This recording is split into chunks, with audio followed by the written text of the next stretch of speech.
Hello दोस्तों, आप सभी का स्वागत है आईटी वर्ल्ड मरना यूट्यूब चैनल में।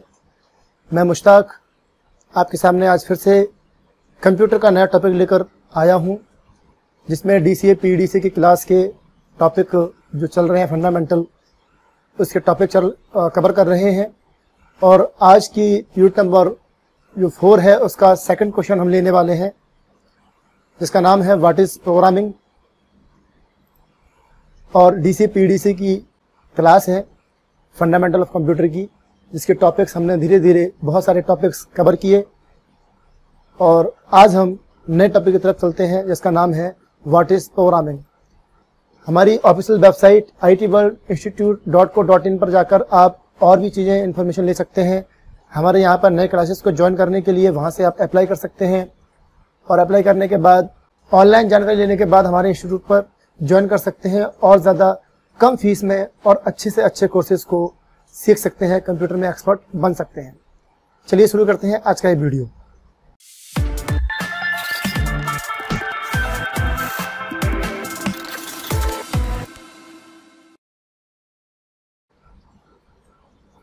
तो स्क्रीन पर क्वेश्चन दिया गया है कि प्रोग्रामिंग लैंग्वेज क्या है, या प्रोग्रामिंग लैंग्वेज से आप क्या समझते हैं। तो प्रोग्रामिंग लैंग्वेज का मतलब हो गया ऐसी लैंग्वेज जिसमें आप प्रोग्राम बनाते हैं। आप लोगों ने कभी ना कभी प्रोग्राम के बारे में जरूर सुना होगा कि कंप्यूटर के अंदर प्रोग्राम बनाए जाते हैं। ये वो कोई वैसा प्रोग्राम नहीं है जो हम घर में करते हैं, कोई प्रोग्राम किया जाता है, कार्यक्रम किया जाता है, वो वाला प्रोग्राम नहीं है। ये एक्चुअल में प्रोग्राम क्यों है? क्योंकि हम बहुत सारे कंप्यूटर में कमांड्स देते हैं। उन कमांड्स को एक स्वव्यवस्थित तरीके से, जिस प्रकार से हमारे घर में कोई फंक्शन हो रहा होता है, कोई कार्य होता है, कोई कार्यक्रम होता है, तो हम उसको एक सिस्टमेटिक तरीके से घर में करते हैं। स्टेप बाय स्टेप पूरा का पूरा एक सिस्टमेटिक तरीका बनाया जाता है, प्रोटोकॉल बनाया जाता है। उस प्रोटोकॉल के अकॉर्डिंग हम उस कार्यक्रम में काम करते हैं तो वो कार्यक्रम सक्सेस होता है। उसी प्रकार से कंप्यूटर के अंदर बहुत सारे कमांड को एक प्रोटोकॉल के अंदर फॉलो करते हुए उनको एक सिस्टमेटिक तरीके से क्रम में सजा करके जो चीज़ बनाई जाती है उसे हम प्रोग्राम कहते हैं। एक्चुअल में प्रोग्रामिंग लैंग्वेज क्या है? जिस भाषा में उन प्रोग्राम को लिखा जाता है उन भाषा को हम प्रोग्रामिंग लैंग्वेज कहते हैं। जिस प्रकार से मानव बात करता है और बात करने के लिए किसी न किसी भाषा का इस्तेमाल करता है, ठीक उसी प्रकार से कंप्यूटर भी हमसे बात करने के लिए कोई ना कोई लैंग्वेज का इस्तेमाल करता है। कंप्यूटर की भी कोई ना कोई लैंग्वेज होती है, उसे हम कंप्यूटर की लैंग्वेज या मशीनी लैंग्वेज कहते हैं। जिस प्रकार मानव अपने विचारों का आदान प्रदान करने के लिए किसी न किसी भाषा का प्रयोग करता है, उसी प्रकार कंप्यूटर से बात करने के लिए भी एक भाषा का इस्तेमाल किया जाता है, जिसे कंप्यूटर की भाषा कहते हैं। ये एक तरह की कंप्यूटर की भाषा है और इस लैंग्वेज का इस्तेमाल सॉफ्टवेयर और प्रोग्राम लिखने के लिए किया जाता है। कंप्यूटर के अंदर जो हम सॉफ्टवेयर बनाते हैं वो सॉफ्टवेयर इन्हीं भाषा में बनाए जाते हैं। सॉफ्टवेयर और मोबाइल में जितने भी एप्लीकेशन देख रहे हैं वो सभी आपके कंप्यूटर के अंदर, डेस्कटॉप के अंदर और आपके मोबाइल के अंदर आप जितने भी एप्लीकेशन देखते हैं वो सभी एप्लीकेशन किसी न किसी प्रोग्रामिंग लैंग्वेज के जरिए बनाई जाती हैं। जैसे हमारी इंसानों की भाषाएं होती हैं, उसमें कुछ ग्रामर होती है। उस ग्रामर के अकॉर्डिंग हम अपनी भाषा को सिस्टमेटिक तरीके से जोड़ते हैं और जोड़ करके आपके सामने बात करते हैं, बोलते हैं। उसी प्रकार से कंप्यूटर के अंदर जो लैंग्वेज होती है उसकी भी कुछ सिस्टमेटिक कुछ सिस्टम होता है, कोई ग्रामर होती है, जिसको हम प्रोटोकॉल्स या सिंटैक्स कहते हैं। वैसे ही प्रोग्रामिंग लैंग्वेज को लिखते समय कुछ ग्रामिकल चीज़ों का ध्यान रखा जाता है, यानी कि सिंटैक्स का, रूल का ध्यान रखा जाता है।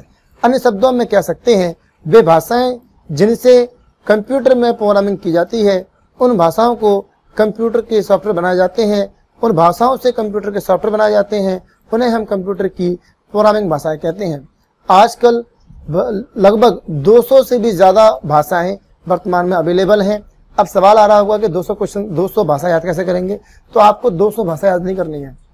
200 से ज़्यादा लैंग्वेज प्रेजेंट में है, तो नई नई रोजाना बन भी रही हैं, तो 200 लैंग्वेज याद नहीं करनी है आपको। लेकिन इनके टाइप्स कुछ हैं जो बताता हूँ मैं कैसे याद करने हैं, वो आपको याद करना पड़ेंगे। तो 200 से अधिक लैंग्वेज इस समय प्रेजेंट में है और ये भाषाएं कुछ इस प्रकार से हैं। कंप्यूटर और इंसानों को समझने के लिए प्रोग्रामिंग लैंग्वेज को मुख्य रूप से 2 भागों में बांटा गया है। एक भाषा है आपकी लो लेवल लैंग्वेज और दूसरी है आपकी high level language. Low level language को मशीनी लैंग्वेज भी कहते हैं, इसको प्रोग्रामिंग लैंग्वेज भी कहते हैं और बाइनरी लैंग्वेज भी कहते हैं। और दूसरी है high level language. Low level language जो है इन्हें हिंदी में निम्न स्तरीय भाषा कहते हैं और लो लेवल लैंग्वेज दो भागों में बांटी गई हैं, मशीनी लैंग्वेज और असेंबली लैंग्वेज। या आप ये कह सकते हैं कि कंप्यूटर की भाषाओं को तीन भागों में बांटा गया है, low level language, assembly language और हाई लेवल लैंग्वेज। आप ये तीन याद करेंगे तो ज़्यादा ईजी लगेगा आपको।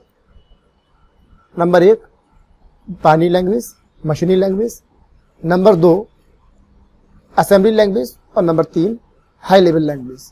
तो पहले दी गई है मशीनी लैंग्वेज के बारे में। मशीनी लैंग्वेज एक ऐसी लैंग्वेज होगी जिसको मशीन समझ सकती है, यानी कि जिसको कंप्यूटर समझ सकता है। ऐसी लैंग्वेज जिसको समझने के लिए कंप्यूटर को कुछ भी अलग से काम नहीं करना पड़ता, कंप्यूटर उसको डायरेक्टली समझ जाता है, उसे हम मशीनी लैंग्वेज या कंप्यूटर की लैंग्वेज कहते हैं। तो इस लैंग्वेज में लिखे गए सारे इंस्ट्रक्शन जो होते हैं वो कंप्यूटर के द्वारा सीधे ही एग्जीक्यूट हो जाते हैं, इन्हें कन्वर्ट नहीं करना पड़ता। जिस प्रकार से आप मेरी लैंग्वेज सुन रहे हैं, अगर आपको हिंदी आती है और आप अगर मेरी भाषा को डायरेक्टली समझ रहे हैं तो आपको हिंदी को कन्वर्ट नहीं करना पड़ रहा, सीधे सुनते हो और सुनकर समझ जाते हो तो मैं क्या बोल रहा हूँ। तो ये ऐसी लैंग्वेज है जो आपकी खुद की लैंग्वेज है जिसमें मैं बात कर रहा हूँ। उसी प्रकार से यदि हम किसी कंप्यूटर से कंप्यूटर की भाषा में बात करते हैं तो कंप्यूटर उसको कन्वर्ट नहीं करता, डायरेक्टली समझ जाता है, यानी कि उसको डायरेक्टली एग्जीक्यूट कर देता है। इसे बाइनरी लैंग्वेज भी कहते हैं क्योंकि इसके अंदर केवल दो कोड इस्तेमाल किए जाते हैं, 0 और 1। 0 का मतलब होता है लाइट नहीं है, कंप्यूटर ऑफ है, और 1 का मतलब होता है कि कंप्यूटर के अंदर +5 वोल्ट इलेक्ट्रिक या करंट प्रवाहित हो रहा है। तो 0 और 1 लिखे जाते हैं, इसलिए इसका नाम बाइनरी लैंग्वेज रखा गया है क्योंकि इसमें दो कोड होते हैं। अब थोड़ा ध्यान से समझते हैं कि मशीनी लैंग्वेज क्यों कहते हैं इसको। क्योंकि इसको मशीन, एक कंप्यूटर की मशीन है और वो इसे डायरेक्टली समझ जाता है, इसलिए इसको हम मशीनी लैंग्वेज या मशीन की लैंग्वेज कहते हैं। अगर हम हाई लेवल लैंग्वेज और मशीनी लैंग्वेज में अंतर समझें तो यही होगा कि हाई लेवल लैंग्वेज को कंप्यूटर नहीं समझ पाता, लेकिन मशीनी लैंग्वेज को कंप्यूटर डायरेक्टली समझ जाता है, इसलिए उसे हम कंप्यूटर की लैंग्वेज, मशीनी लैंग्वेज या इलेक्ट्रॉनिक लैंग्वेज भी कहते हैं या डिजिटल लैंग्वेज भी कहते हैं, क्योंकि इसमें 0 और 1 डिजिट का इस्तेमाल किया जाता है।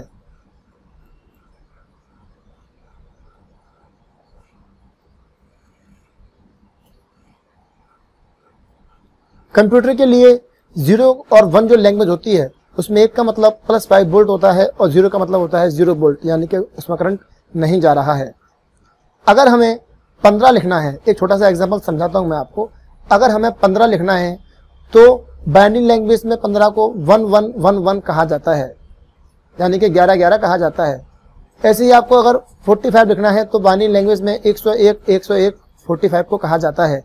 अब ये 101 कैसे आया, 1111 कैसे आया, ये मैं आपको आगे चल के सिखाऊंगा कि किसी नंबर को बाइनरी लैंग्वेज में कन्वर्ट कैसे करते हैं। तो ये नंबर है 15, इसको कन्वर्ट करेंगे बाइनरी में तो 11 आएगा, 1111 आएगा, और 45 को कन्वर्ट करेंगे तो 1111 आएगा। ये तो बस नंबर्स हैं। अगर हम किसी अल्फाबेट की बात करें जैसे कि एप्पल, तो इसका बाइनरी होगा 1010 1000 1000 1000 11111011। इतना लंबा कोड होगा एप्पल का। यदि हम एप्पल का बाइनरी कोड बनाएंगे तो इतना बड़ा कोड बनेगा। मैं कल आपसे एप्पल पूछूंगा, आप मुझे बता देंगे, लेकिन इस कोड को पूछूंगा तो हो सकता है कि आप इस कोड को कल भूल जाएं, आपको ये कोड याद ना रहे। तो हाई लेवल लैंग्वेज को आप समझ जाएंगे, लेकिन बाइनरी लैंग्वेज को कंप्यूटर समझ जाता है। कंप्यूटर जानता है कि ये 1010 लिखा हुआ है क्या है, एप्पल को क्या बोलते हैं, कंप्यूटर को पता होगा। अगर मैं आपको बोलूंगा कि आप 101 0 1000 1000 1000 11 11 111 खा लो, या ये नंबर खा लो, मैं आपसे बोलूंगा तो आप समझेंगे नहीं कि नंबर क्या बोल रहा हूं मैं, है ना। मगर यही कोड कंप्यूटर के अंदर यदि बाइनरी फॉर्मेट दिया जाए, यानी कि कंप्यूटर में इस प्रकार से पावर इंसर्ट की जाए 10101000 1000 11111011, इस क्रम में कंप्यूटर के अंदर +5 वोल्ट को प्रवाहित किया जाए तो कंप्यूटर समझ जाएगा कि आप एप्पल की बात कर रहे हैं। ठीक है, तो आप इस कोड को नहीं समझ सकते, लेकिन कंप्यूटर इसको समझ जाएगा कि इसका मतलब एप्पल है।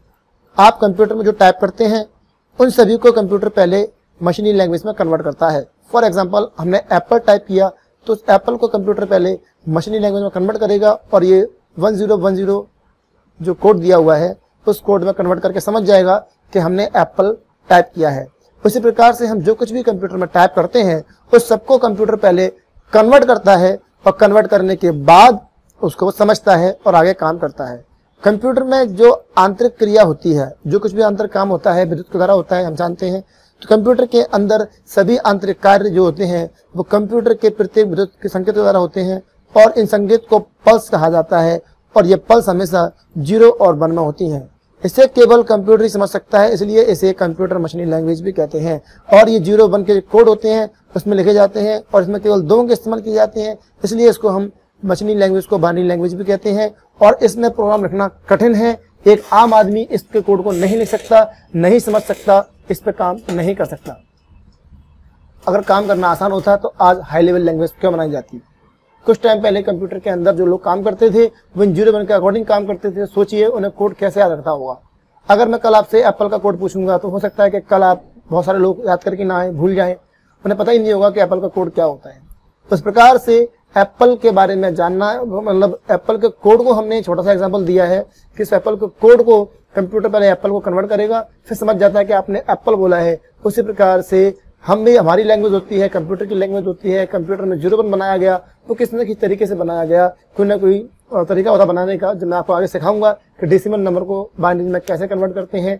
ये भी इंपॉर्टेंट चीज है और पेपर में कई बार पूछी जाती है। ठीक है, तो ये याद रखिए कि लो लेवल लैंग्वेज क्या है। लो लेवल लैंग्वेज एक ऐसी लैंग्वेज है जिसको कंप्यूटर आसानी से समझ जाता है, इसे कंप्यूटर के अंदर कन्वर्ट नहीं करना पड़ता। इसके कोड को कंप्यूटर में जब दिया जाता है तो कंप्यूटर डायरेक्टली इसको जनरेट कर देता है, मतलब एग्जीक्यूट कर देता है और अपना काम कर देता है, इसे कन्वर्ट नहीं करना पड़ता। और इसके भी कुछ नियम होते हैं, कुछ रूल्स होते हैं, जिस प्रकार से कंप्यूटर के अंदर हम जो कुछ भी काम करते हैं वो इलेक्ट्रॉनिक तरंगों के माध्यम से होता है। और इलेक्ट्रॉनिक तरंग जो कंप्यूटर में जाती हैं उन तरंगों को हम पल्स कहते हैं और ये पल्स +5 वोल्ट की होती है। यदि पल्स जा रही है तो +5 वोल्ट कंप्यूटर को मिलता है, नहीं जाती है तो उसे करंट नहीं मिलता है। इस प्रकार से जो करंट का जाना हुआ उसे हम +5 वोल्ट यानी 1 कहते हैं और करंट का बंद होना होता है उसे हम 0 कहते हैं। कंप्यूटर में केवल 2 काम होते हैं, 0 और 1, और 0 और 1 से ही हर चीज को उसमें कैलकुलेट किया जाता है, इसलिए इसको हम बाइनरी लैंग्वेज भी कहते हैं। और इसको कंप्यूटर डायरेक्ट समझ जाता है और कंप्यूटर एक मशीन है, इसलिए इसको अपन मशीनी लैंग्वेज भी कहते हैं और इलेक्ट्रॉनिक लैंग्वेज भी इसे अपन कहते हैं। और इसे कंप्यूटर के अंदर ट्रांसलेट नहीं किया जाता क्योंकि इसे कंप्यूटर डायरेक्टली समझ जाता है। अगला है असेंबली लैंग्वेज। तो असेंबली लैंग्वेज क्या होता है? नंबर 1 आपका हो गया मशीनी लैंग्वेज यानी कि लो लेवल लैंग्वेज। नंबर 2 आपका है असेंबली लैंग्वेज। असेंबली लैंग्वेज जो होता है वो बाइनरी लैंग्वेज की जटिलता को दूर करने के लिए बनाई गई। बाइनरी लैंग्वेज के कोड को जो 0-1 मैंने आपको दिखाया कि एप्पल का कोड क्या होता है, तो उन कोड को एक आम आदमी याद नहीं कर सकता। इसलिए वो कोड याद ना करना पड़े तो लोगों ने कुछ चिन्ह का इस्तेमाल किया, उन चिन्ह को हम निमोनिक कोड कहते हैं। और निमोनिक कोड को इस्तेमाल करने से जो लैंग्वेज बनाई गई उस लैंग्वेज को हम असेंबली लैंग्वेज कहते हैं। तो बाइनरी कोड की या बाइनरी लैंग्वेज की जटिलता को दूर करने के लिए सन 1950 में यानी कि 1950 में बाइनरी कोड में कुछ निमोनिक कोड को जोड़ा गया और जोड़ करके एक नई लैंग्वेज बनाई गई जिसको हम असेंबली लैंग्वेज कहते हैं। इस भाषा में और बाइनरी भाषा में फर्क इतना था कि अब जो कोड 0-1 में लिखे जाते थे बाइनरी लैंग्वेज में, उन कोड के बदले में कुछ चिन्ह इस्तेमाल होने लगे, जैसे कि ऐड, सब, MUL, DIV आदि। इन कोड को हम निमोनिक कोड कहते हैं। इनके इस्तेमाल से जो बाइनरी लैंग्वेज थी वो कुछ हद तक इजी हो गई, सरल हो गई, आसान हो गई। इसको लोग समझने लग गए और इसके कोड को लंबे समय तक याद रखने लग गए। इसका छोटा सा एग्जांपल दिया गया है यहाँ पर। ये प्रोग्राम दिया गया है असेंबली लैंग्वेज का, जिसमें बताया गया है स्टार्ट, यहाँ से शुरू किया गया है ये LDA B10 STA 5 add B output A और स्टॉप। जिन लोगों ने प्रोग्रामिंग की है उन लोगों को इतना तो समझ में आ गया होगा, या किसने नहीं करी है तो इतना समझ में आ गया होगा कि यहाँ से प्रोग्राम स्टार्ट हुआ है, लिखा हुआ है स्टार्ट, और यहाँ से प्रोग्राम स्टॉप हो गया है और आउटपुट में ए को दिखाया गया है। इतना तो लोगों को समझ में आ गया होगा, चाहे किसी ने प्रोग्रामिंग कभी जिंदगी में की हो या नहीं की हो। इतना समझ में आ गया होगा कि स्टार्ट कहाँ से हुआ है प्रोग्राम, कहाँ पे स्टॉप हुआ है और कहाँ पे आउटपुट को दिखाया गया है ए में। तो इसका मतलब यह है कि अगर आपने कोई लैंग्वेज नहीं सीखी है तब भी आपने इस कोड को देख के याद कर लिया, पूरा कोड, कि कोड में कहाँ से शुरू हो रहा है, कहाँ से स्टॉप हो रहा है, सब समझ में आ गया। ये कोड आप 2-4 पढ़ लोगे और मैं कल पूछूंगा तो आप फिर से ये कोड पूरा बना सकते हो, क्योंकि वो आपकी लैंग्वेज में, आपकी भाषा में है। तो आपने इसको बिना किसी चीज के इतना समझ लिया कि स्टार्ट यहाँ से है, स्टॉप यहाँ पर है। आपको इसे सीखने के लिए कोई ज्यादा दिमाग नहीं लगाना पड़ा, लेकिन ये कोड पूरा बाइनरी में होता तो बहुत सारे लोग इसे याद नहीं कर पाते। एप्पल का कोड इतना लंबा बना था तो पूरे का कोड कितना लंबा बनता, याद नहीं कर पाते, लोगों को प्रॉब्लम आती। तो इसको सॉल्व करने के लिए यहाँ पे हमने ये कोड बनाए ताकि ये एक आसान लैंग्वेज बन जाए। और ये कोड जो बनाए गए हैं LDA, ADD, एड मतलब एड है, और LDA, SDA, STA, ये तो आपको याद करना पड़ेगा कि LD का मतलब क्या है, ST का मतलब क्या है, याद करना पड़ेगा, क्योंकि यही तो निमोनिक कोड है। और निमोनिक कोड को जोड़कर जो बनाई गई लैंग्वेज वो कौन सी होती है, वो असेंबली लैंग्वेज होती है। तो पेपर में आता है कि असेंबली लैंग्वेज क्या है, तो हम बताएंगे बाइनरी कोड में कुछ निमोनिक कोड इस्तेमाल किए गए, जिनके इस्तेमाल करने से नई लैंग्वेज जो बनी गई उसको हमने असेंबली लैंग्वेज बोला। तो यहां तक तो आपको समझ में आ गया होगा कि बाइनरी लैंग्वेज लिखा हुआ इंग्लिश में है, कंप्यूटर इसको समझ नहीं पाएगा। 0-1 समझ सकता है कंप्यूटर, केवल इसको नहीं समझ सकता। तो कंप्यूटर इसको समझेगा नहीं तो इसे कन्वर्ट करना पड़ेगा, जाहिर सी बात है। समझते हैं प्रोग्राम में क्या दिया गया है। इस प्रोग्राम में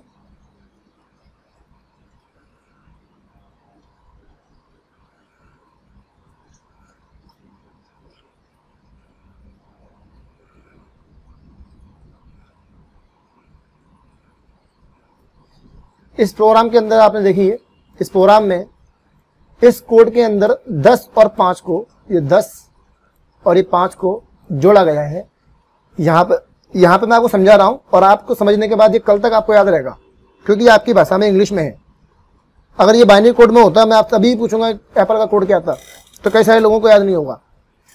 तो ये जो दिया हुआ है इसमें समझाने के लिए, अभी समझा रहा हूं आपको, लिखना नहीं पेपर में। अगर आप पेपर में यहाँ तक लिख दोगे ना तो भी चलेगा, कहाँ तक चलेगा पेपर में, ये इस तरह किया जाता है तक लिख जाओगे, पेपर में चलेगा, नंबर मिल जाएंगे। लेकिन समझाने के लिए मैंने आगे ये दे दिया है कि ये क्या किया गया है इस कोड में। बहुत सारे पूछते हैं सर असेंबली लैंग्वेज के कोड कैसे होते हैं, असेंबली प्रोग्राम कैसे होते हैं, तो मैं दे दिया है।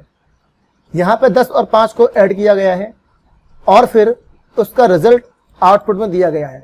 10 और 5 जोड़ा गया है और आउटपुट में उसके जोड़ को दिखाया गया है। शायद आपको इतना तो समझ में आ गया होगा कि इस कोड को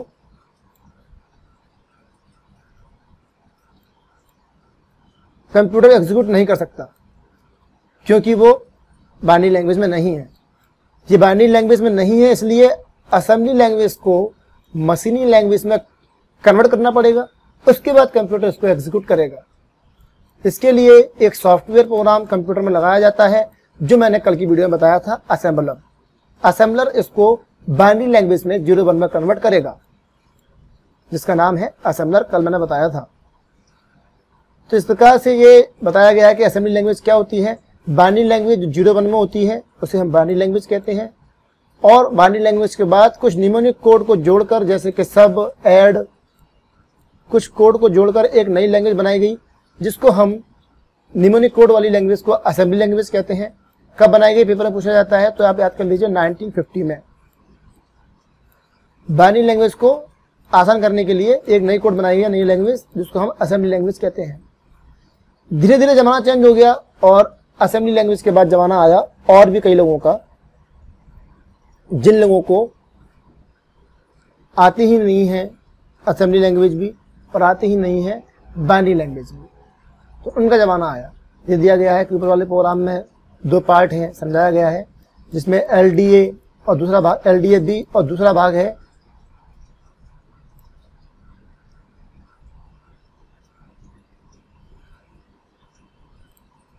प्रोग्राम दो पार्ट में बटा गया है। एक लाइन में LDA और दूसरी लाइन में B10 दिया गया है। LDA को कहता है, अपन कहते हैं LDA को OP कोड और B10 को कहते हैं ऑपरेंड कोड। OP कोड बताता है किस तरह का ऑपरेशन करना है और ऑपरेंड कोड जो होता है उस ऑपरेशन को करता है। LDA का मतलब होता है लोड टू बी रजिस्टर 10 दिया गया मतलब नंबर को सेव करेगा, 20 करेंगे तो 10 को सेव करेगा। तो लोड टू बी LDA मतलब लोड टू बी रजिस्टर। इस लैंग्वेज का ज़्यादातर इस्तेमाल माइक्रो प्रोसेसर प्रोग्रामिंग के लिए AC में, माइक्रोवेव में, ओवन में, फ्रिज, वॉशिंग मशीन आदि में किया जाता है। हाई लेवल लैंग्वेज क्या है? 3 लैंग्वेज हो गई आपकी। पहली लैंग्वेज बाइनरी लैंग्वेज, दूसरी लैंग्वेज असेंबली जिसको करना पड़ता है कन्वर्ट, और तीसरी language high level language. Binary language को कंप्यूटर डायरेक्ट समझ जाता है, इसलिए बोलते हैं मशीनी लैंग्वेज। असेंबली लैंग्वेज ना तो पूरी तरह बाइनरी है ना पूरी तरह हाई लेवल लैंग्वेज, बीच की है। इसको मशीनी लैंग्वेज या मशीन कंप्यूटर समझ नहीं पाता है, इसे कन्वर्ट करना पड़ता है असेंबलर के माध्यम से। एंड लास्ट है हाई लेवल लैंग्वेज। जब लोगों को इसके कोड भी याद नहीं होते थे, असेंबली लैंग्वेज के भी कोड याद नहीं हो रहे लोगों को, तो असेंबली लैंग्वेज को याद रखना किसी आम आदमी के लिए आसान नहीं था। इसलिए 1955 में 5 साल बाद ही एक नई लैंग्वेज का विकास किया गया जो पूरी इंग्लिश में होती है, टोटल इंग्लिश में। इस लैंग्वेज में लिखे गए जो कोड हैं वो टोटल इंग्लिश में होते हैं, इस कारण इसके कोड को हम लंबे समय तक याद रख लेते हैं। इस भाषा में प्रोग्रामिंग के सभी कोड इंग्लिश में होते हैं और इसे कंप्यूटर नहीं समझ पाता है।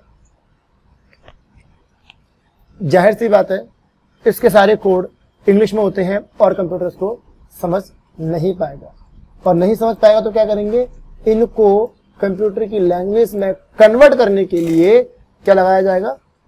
जी हाँ, बिल्कुल सही बात, मैंने कल बताया था। इन्हें कन्वर्ट करने के लिए इंटरप्रेटर और कंपाइलर लगाया जाता है। 3 तरह के ट्रांसलेटर होते हैं, कल की वीडियो में बताया था। इंटरप्रेटर, असेंबलर, इंटरप्रेटर और कंपाइलर। असेंबलर होता है जो कि असेंबली लैंग्वेज को कन्वर्ट करता है। इंटरप्रेटर होता है वो हाई लेवल लैंग्वेज के प्रोग्राम को जो लिखा होता है इंग्लिश में उसको बाइनरी लैंग्वेज में लाइन बाय लाइन कन्वर्ट करता है। और कंपाइलर होता है जो कि पूरे प्रोग्राम को एक बार में दूसरे प्रोग्राम में लैंग्वेज में कन्वर्ट कर देता है। इसलिए इसको कन्वर्ट करने के लिए कंपाइलर या इंटरप्रेटर का इस्तेमाल किया जाता है। और वर्तमान में कई प्रकार की हाई लेवल लैंग्वेज अवेलेबल हैं।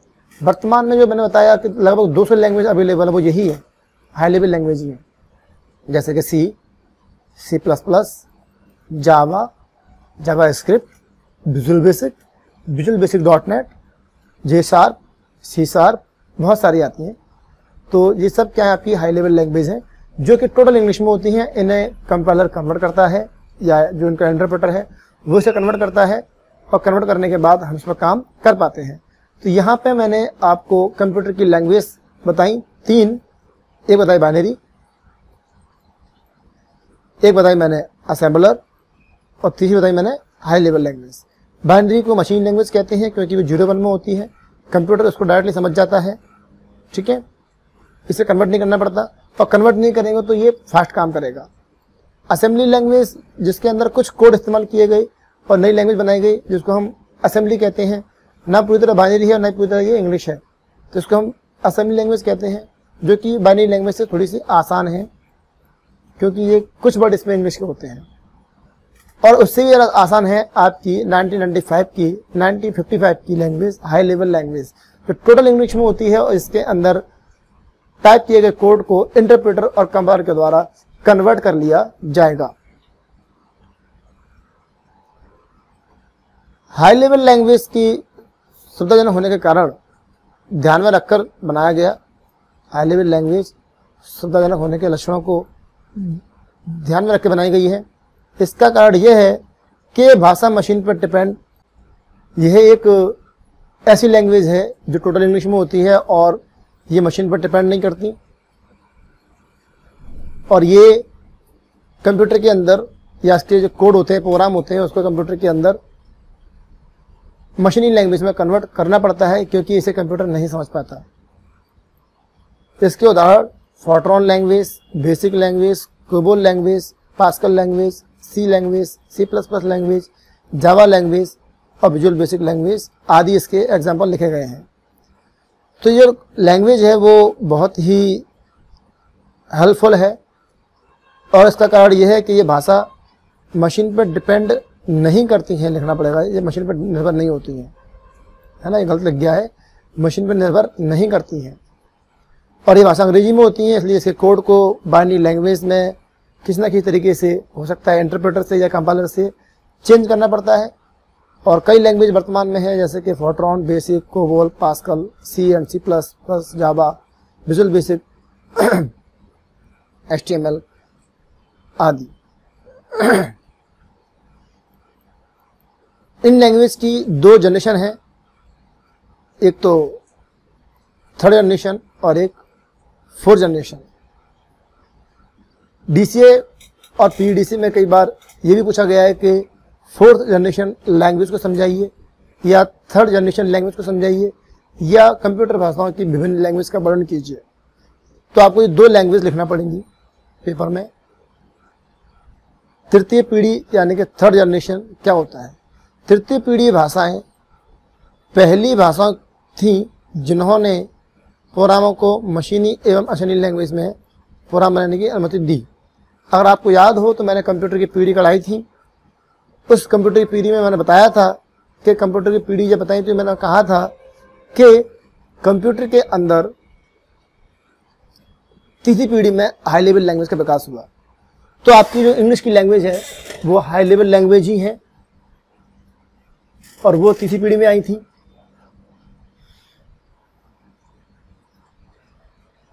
इसलिए तृतीय पीढ़ी की भाषाएं पहली भाषाएं थी जिन्होंने प्रोग्रामर के द्वारा या प्रोग्रामों को मशीन पर तथा असेंबली भाषाओं के प्रोग्राम ने लिखने से आज़ादी दिलाई।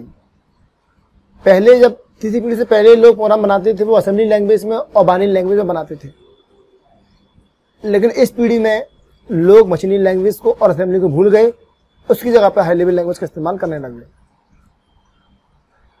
तीसरी पीढ़ी की भाषाएं एक मशीन पर आश्रित नहीं होती, ये मशीन पर डिपेंड नहीं होती हैं, किसी भी मशीन पर डिपेंड नहीं होती हैं। अगर मशीन पर डिपेंड होंगी तो मशीनी लैंग्वेज कहलाएंगी वो, लेकिन हाई लेवल लैंग्वेज मशीन पर डिपेंड नहीं होती है, क्योंकि ये मशीनी लैंग्वेज नहीं होती हैं, यानी कि लो लेवल लैंग्वेज नहीं होती है। तो ये मशीन पर डिपेंड नहीं होती हैं, इसलिए इनके प्रोग्राम लिखने के लिए मशीन के आर्किटेक्चर की ज़रूरत पड़ने की आवश्यकता नहीं होती है। अगर ये भाषाएं मशीन पर डिपेंड होती तो अगर आपने कोई प्रोग्राम किसी कंप्यूटर में बना दिया तो वो प्रोग्राम उसी कंप्यूटर में काम करेगा, दूसरे में काम नहीं करेगा। लेकिन ऐसा नहीं होता है। आपने भी कई बार वीडियो बनाई है अपने मोबाइल से, वीडियो अपने मोबाइल से बनाते हैं, उसे जाकर दूसरे मोबाइल में डालते हैं तो वीडियो प्ले हो जाती है, क्योंकि प्रोग्राम उसमें एग्जीक्यूट हो गया।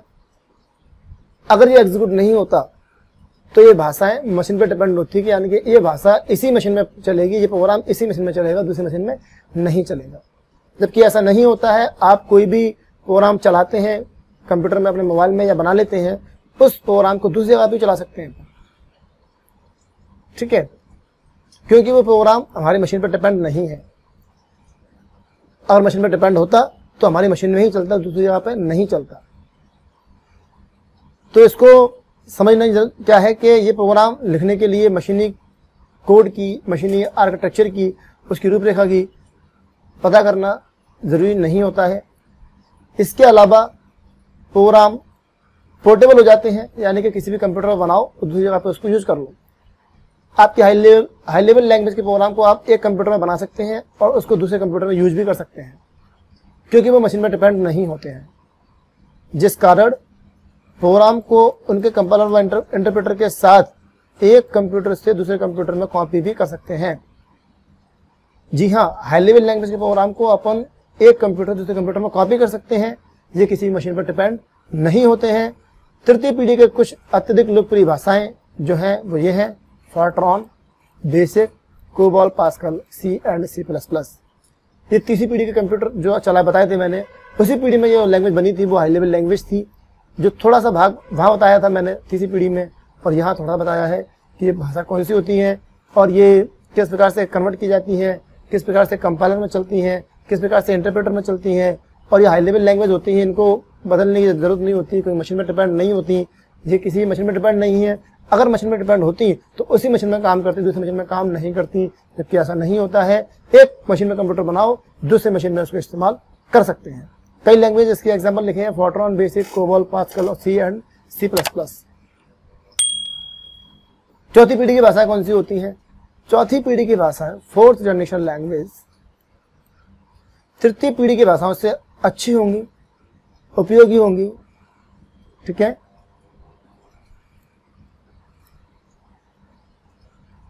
और सरल होंगी। सामान्य चतुर्थ पीढ़ी की जो भाषाएं होती हैं वे भाषाएं विजुअल होती हैं, यानी कि आप डायरेक्टली जो दिखेगा आपको आउटपुट संकेतन दिखता जाएगा। जैसे कि MS वर्ड में आप कुछ बनाते हैं, कुछ डिजाइनिंग करते हैं, तो वो संकेतन दिखता जाता है कि हेडिंग कैसी लग रही है, कितनी बड़ी लग रही है हेडिंग, कितना बड़ा पैराग्राफ बन रहा है, ये कलर कैसा लग रहा है, साथ साथ दिखता रहता है आपको। इसी प्रकार से प्रोग्रामिंग करने के लिए कई लैंग्वेज बनाई गई हैं जिसमें अपन प्रोग्रामिंग करते हैं, कोडिंग करते हैं, तो साथ साथ इसका आउटपुट हमको दिखता जाता है, विजुअल दिखता जाता है। तो इसलिए इस पीढ़ी की लैंग्वेज ज़्यादातर विजुअल होती हैं, जबकि तृतीय पीढ़ी की भाषाएं विजुअल नहीं थी, वो कैसी थी, टेक्सचुअल थी। उसमें टेक्स्ट आता था, टेक्स्ट टाइप करो, बाद में उसका आउटपुट देखेंगे। लेकिन अब ऐसा नहीं है, आप आउटपुट पहले देख सकते हो, कोडिंग बाद में अंदर होती रहती है बैकग्राउंड में। जैसे कि PHP में कई बार बनाते हैं वेबसाइट, तो कोई कोडिंग नहीं आती है, आपको कोई प्रॉब्लम नहीं है, कोडिंग नहीं आती है तो कोई दिक्कत नहीं है, आप बिना कोडिंग के अपने एंड्रॉइड ऐप और वेबसाइट को डिजाइन कर सकते हैं, PHP के माध्यम से बना सकते हैं वेबसाइट, तो बहुत ही आसान है। कोडिंग नहीं आती वो भी इसमें काम कर सकते हैं। उसी प्रकार से इस चौथी पीढ़ी के अंदर कई सारी जो लैंग्वेज हैं, भाषाएं हैं, वो ऐसी हैं जो वर्चुअल हैं, यानी विजुअल हैं, और ये टेक्सचुअल नहीं होती हैं। टेक्सचुअल वातावरण में प्रोग्राम सोर्स कोड में निर्मित करने के लिए अंग्रेजी भाषा में कोडिंग करना पड़ती है। यदि आपके पास टेक्सचुअल विंडो है और टेक्स्ट टाइप करके कोडिंग कर रहे हैं तो आपको पूरा प्रोग्राम टाइप करना पड़ेगा, जाहिर सी बात है, टेक्स्ट के रूप में। लेकिन विजुअल वातावरण के अंदर प्रोग्रामर को button, label, text box, item आदि को ड्रैग करके मंगा लेते हैं, इनके लिए कोडिंग नहीं करना पड़ती। दोनों में फर्क आ गया। तीसरी पीढ़ी के लैंग्वेज में हमें कोडिंग करना पड़ती थी और उसका आउटपुट देखना पड़ता था बाद में। चौथी पीढ़ी में ऐसा नहीं है, आप डायरेक्टली आउटपुट बनाइए, कोडिंग बैकग्राउंड में ऑटोमेटिक हो जाती है। तो बताया गया है कि तीसरी पीढ़ी में जो वातावरण जो लैंग्वेज थी टेक्सचुअल वाली, उसमें पूरे प्रोग्राम को कोड करके बनाया जाता है, जबकि विजुअल वातावरण में बटन, लेबल आदि चीज़ों को हम सिर्फ ड्रैग करके ड्रॉप करते हैं और डायरेक्टली ये चीज़ें बन जाती हैं। इसकी विशेषता IDE इंटीग्रेटेड डेवलपमेंट एनवायरनमेंट है। इसकी विंडो होती है, इसमें काम करते हैं, एप्लीकेशन कंपाइलर रन टाइम को सपोर्ट करता है। इसमें अपन जो भी काम करते हैं, कोडिंग करते हैं, रन टाइम पे ही अपन इसको चेक कर सकते हैं और बदलाव भी कर सकते हैं इसके अंदर। और Microsoft visual studio and Java studio इसके उदाहरण हैं। माइक्रोसॉफ्ट विजुअल स्टूडियो, जावा स्टूडियो और विजुअल बेसिक जो आता है, विजुअल बेसिक 6 का जो स्टूडियो आता है, IDE विंडो, वो ऐसे इसके एग्जाम्पल हैं। इसमें अपन कोडिंग करते हैं, कोडिंग कर सकते हैं अपन, लेकिन बटन वगैरह को डायरेक्टली ड्रैग करके भी मंगा सकते हैं। जैसे कि टूल बॉक्स वगैरह में अपन क्लिक करके टूल मंगाते हैं, उसी प्रकार से इससे अपन कोई आइटम बटन वगैरह को मंगा सकते हैं बिना किसी कोडिंग के। कोडिंग बैकग्राउंड में ऑटोमेटिक हो जाती है। चौथी पीढ़ी के लाभ क्या हैं? चौथी पीढ़ी के लाभ ये है कि चौथी पीढ़ी की भाषा को सीखना आसान है, क्योंकि इंग्लिश में होती है, विजुअल होती है, इसमें सॉफ्टवेयर बनाना आसान होता है। चौथी पीढ़ी की भाषाओं में टेक्सचुअल इंटरफेस के साथ साथ ग्राफिकल इंटरफेस भी होता है, जिससे इस पर काम करना और आसान हो गया है, इसको समझना और आसान हो गया है। प्रोग्रामर के लिए चौथी पीढ़ी की भाषाओं में विकल्प उपलब्ध है, क्योंकि इसकी संख्या काफी बड़ी होती है। जो प्रोग्रामर होते हैं, सॉफ्टवेयर बनाते हैं, उनके लिए चौथी पीढ़ी एक विकल्प है, एक ऑप्शन है कि वो कोडिंग करके काम करें या विजुअल इफेक्ट के द्वारा काम करें। चौथी पीढ़ी की भाषाओं में प्रोग्रामिंग कम स्थान लेती है, क्योंकि इस पीढ़ी की भाषा की एक पंक्ति पूर्ववर्ती पंक्ति भाषाओं को एक पंक्ति में समान होती है। चौथी पीढ़ी की जो लैंग्वेज है उसमें जो कोडिंग करते हैं वो कोडिंग बहुत कम जगह घिरती है, क्योंकि इसके अंदर ऑब्जेक्ट ओरिएंटेड का इस्तेमाल किया जाता है, जो एक कोड को बार बार इस्तेमाल कर सकता है। चौथी पीढ़ी की जो भाषाएं होती हैं वो प्रोग्रामिंग करने में कम जगह घिरती हैं। तो इसके 5 पॉइंट हैं। पहला तो सीखना आसान है, दूसरा ये टेक्सचर में नहीं होती, विजुअल में होती है, तीसरा इसकी जो चौथी पीढ़ी होती है वो भाषाओं को कई विकल्प अवेलेबल करा सकती है, और प्रोग्रामरों के लिए चौथी पीढ़ी की भाषा विकल्प उपलब्ध कराती है, क्योंकि संख्या काफ़ी बड़ी मात्रा में होती है। अगर आपको सी लैंग्वेज में काम नहीं करना, दूसरी लैंग्वेज में काम कर लो, दूसरी में तीसरी में काम कर लो, बहुत सारे विकल्प अवेलेबल हाई लेवल लैंग्वेज के। और चौथी पीढ़ी की भाषा में प्रोग्रामिंग कम स्थान लेती है, क्योंकि इस पीढ़ी में भाषा की एक पंक्ति पूर्ववर्ती होती है, यानी कि उसके द्वारा से इस्तेमाल कर सकते हैं। चौथी पीढ़ी की भाषाओं की उपलब्धता कठिन नहीं है। चौथी पीढ़ी की भाषाएं आपको बड़ी इजीली मिल जाएंगी, नेट पे भी मिल सकती हैं, गूगल कर सकते हैं, आपको ये भाषाएं इजीली मिल जाती हैं। जैसे कि जावा फ्री है, आप डाउनलोड कर सकते हैं फ्री में, उसमें कोडिंग कर सकते हैं, अपने सॉफ्टवेयर बना सकते हैं। इसके कुछ हानियां भी हैं, क्यों जितनी ज़्यादा फायदे होंगे उतने नुकसान भी होते हैं। हाई लेवल लैंग्वेज की कोडिंग करने के लिए हमें ज़्यादा दिमाग नहीं लगाना पड़ता, सब कुछ बना मिलता है, पका पकाया हप्पा मिलता है, सिर्फ खाना पड़ता है ना। एक एग्जांपल के तौर पे अगर आपको रोजाना खाना बनाना मिलता है तो क्या करेंगे, अब खाना बनाए खा लेंगे, लेकिन खाना बनाना आपको नहीं आ पाएगा। उसी प्रकार से अगर हम काम करते हैं हाई लेवल लैंग्वेज में और चौथी पीढ़ी की लैंग्वेज है, तो उसके अंदर सारे टूल्स, ऑब्जेक्ट, बटन वगैरह बने हुए मिलते हैं, बस आपको इस्तेमाल करने कुछ करना नहीं पड़ता। तो आप उन्हें इस्तेमाल तो कर लेंगे, लेकिन आपको कोडिंग वगैरह नहीं आ पाएगी, या कोडिंग से नहीं कर पाएंगे, एक्सपर्ट नहीं बन पाएंगे, समस्या होगी ना ये।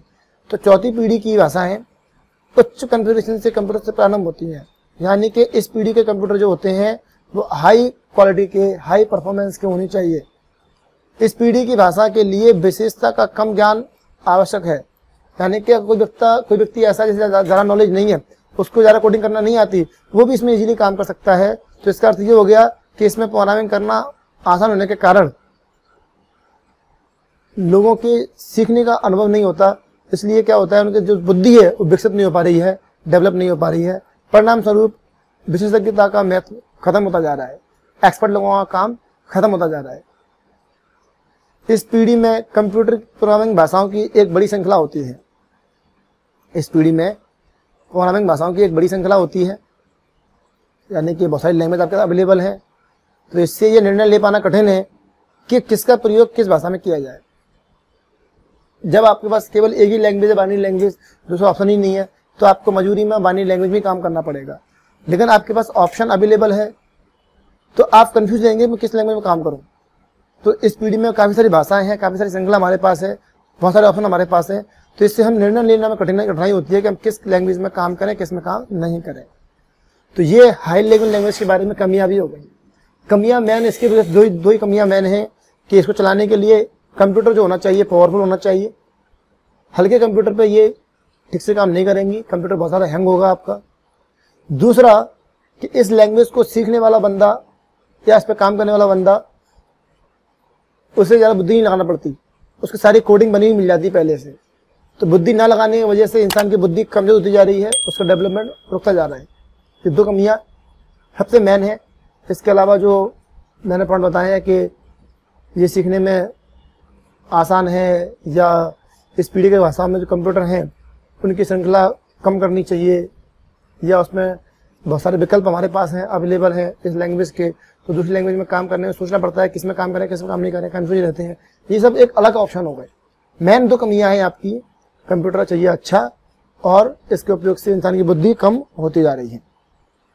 तो ये इसकी कमियां हो गई। हाई लेवल लैंग्वेज के फायदे क्या हैं फिर से दे दिए मैंने दोबारा से, अभी मैंने कराए थे, ये फायदे कराए हैं, ये भी हाई लेवल लैंग्वेज के फायदे हैं। यह समझ लो कि चौथी पीढ़ी के फायदे हैं, चौथी पीढ़ी के फायदे हैं ये।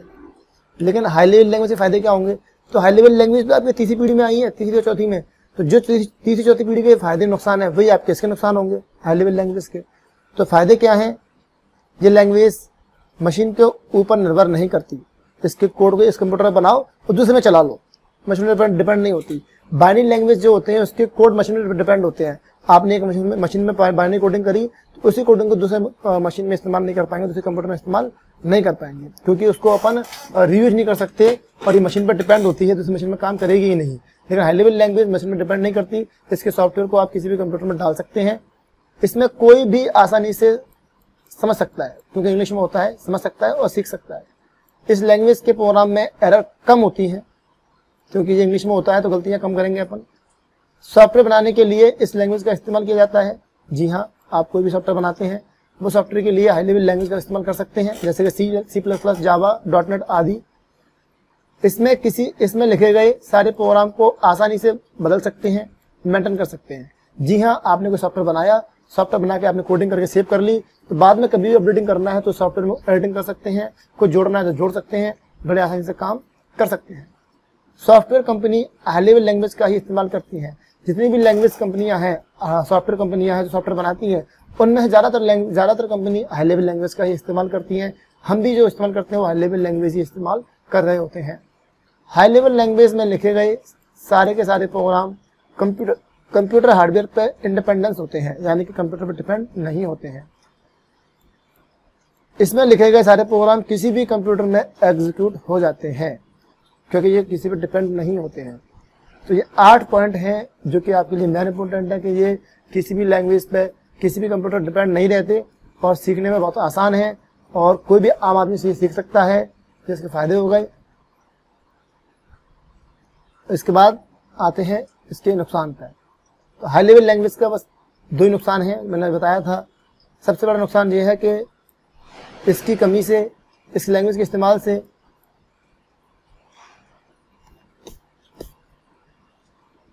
सबसे बड़ा डिसएडवांटेज ये है कि इस लैंग्वेज में लिखे गए प्रोग्राम को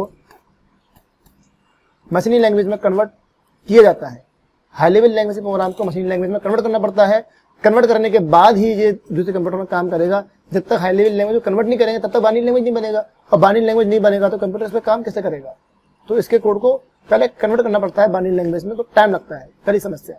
दूसरा, सोर्स कोड को ऑब्जेक्ट कोड में ट्रांसलेट करने के बाद कंप्यूटर सही तरह से एग्जीक्यूट हो भी सकता है और नहीं भी हो सकता है। आपने एक कोड बनाया हाई लेवल लैंग्वेज में, टाइपिंग करी,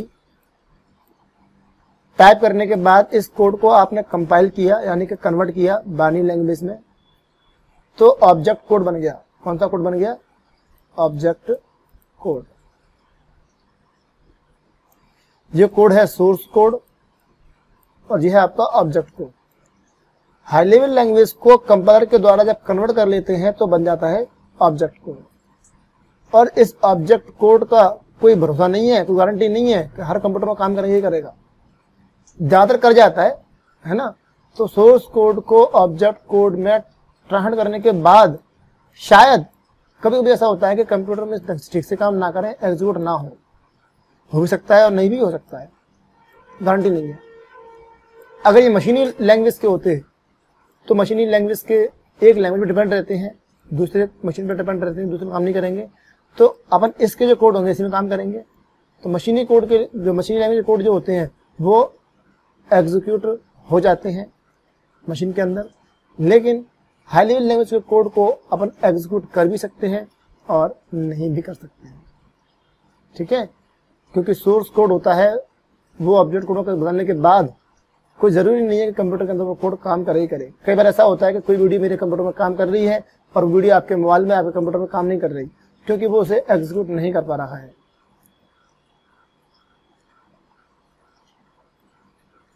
आज की वीडियो में इतना ही। इसमें मैंने कंप्यूटर की लैंग्वेज कवर की कि सॉफ्टवेयर क्या होते हैं, सॉफ्टवेयर कितने प्रकार के होते हैं, कल बताया था। कंप्यूटर की लैंग्वेज क्या है, लैंग्वेज कौन कौन सी होती है। हाई लेवल लैंग्वेज 01 में होती है। Assembly language high level language के बाद बनाई गई, जिसमें न्यूमेरिक को जोड़े गए। सॉरी, लो लेवल लैंग्वेज, ये लो लेवल लैंग्वेज होती है पहली। लो लेवल लैंग्वेज यानी बाइनरी लैंग्वेज। असेंबली लैंग्वेज जो कि न्यूमेरिक कोड जोड़ के बनाई गई। और लास्ट में high level language total English में होती है, और इंग्लिश में होने के बाद इस लैंग्वेज को हम कन्वर्ट कर सकते हैं दूसरी भाषा में, और कन्वर्ट करने के बाद इसमें हम काम कर पाएंगे। मशीनी लैंग्वेज मशीन पर डिपेंड नहीं होती, असेंबली लैंग्वेज कन्वर्ट करना पड़ती है असेंबलर से। हाई लेवल लैंग्वेज को इंटरप्रेटर से, कंपाइलर से कन्वर्ट करना पड़ता है, और कन्वर्ट करके इसमें काम कर पाते हैं। तो ये यहाँ पर हमने हाई लेवल लैंग्वेज के बारे में जाना, इनके कोड के बारे में जाना, इनकी कुछ कमियाँ, कुछ विशेषताएं जानी, और जान करके इस पूरे टॉपिक को क्लोज करते हैं। वीडियो कैसी लगी, अच्छी लगी हो तो लाइक करें, शेयर करें, कमेंट करें, और इसके आगे की चीज़ों को हम अगली क्लास में पढ़ेंगे। इससे पहले की वीडियोस में मैंने सॉफ्टवेयर बताए हैं, उनको आप देख लीजिए ताकि समझ में आए। और आज का जो टॉपिक मैंने बताया था लैंग्वेज के बारे में, कंप्यूटर लैंग्वेज कितने प्रकार की होती हैं, ये इंपॉर्टेंट टॉपिक है, कई बार एग्जाम में आया है। इसमें से कुछ चीज़ें कंपटीशन में भी आती हैं, जैसे कि किस लैंग्वेज को कन्वर्ट करते हैं, किससे करते हैं, असम क्या किसे बदलता है, इंटरप्रेटर कैसे बदलता है, ऐसे क्वेश्चन भी पेपर में आते हैं जो कि आप कर लीजिए, याद कर लीजिए। और वीडियो अच्छा लगा तो लाइक कीजिए, शेयर कीजिए। मिलेंगे अगली वीडियो में, तब तक के लिए गुड लक और गुड बाय।